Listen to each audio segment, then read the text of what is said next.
Evropski poslanci in evropski narodi. Učenci osnovne šole Gorišnica so razdeljeni v dva tabora, vsak s svojim mnenjem o Evropski uniji in državljanstvu.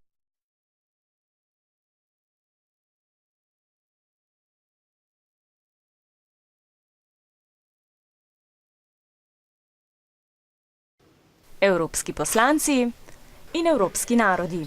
Učenci osnovne šole Gorišnica so razdeljeni v dva tabora, vsak s svojim mnenjem o Evropski uniji in državljanskih pravicah. Debata prepričljivih argumentov bo zagotovo vroča. Prva trditev: dobro je biti državljan Evropske unije. Zelo dobro je, da smo med seboj povezani, saj si tako lahko pomagamo v kriznih časih. Ampak imamo tudi konflikte. Nekatere države imajo višji življenjski standard, druge pa so v revščini. Ali veš, da imaš v primeru selitve v katerokoli državo Evropske unije na voljo brezplačen tečaj njihovega jezika?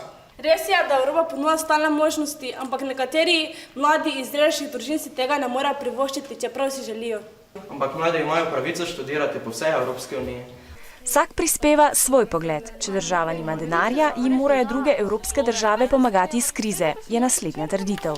Tiste države, ki so v krizi, lahko hitro dobijo denar.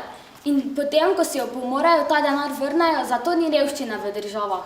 Ja, pa ti veš, da tudi tiste države, ki denar posojajo, mislijo, da so glavne in da imajo glavno vlogo v Evropski uniji. Tako se vse druge države ravnajo po njih in se izgubi bistvo Evropske unije, da so vsi narodi enakopravni.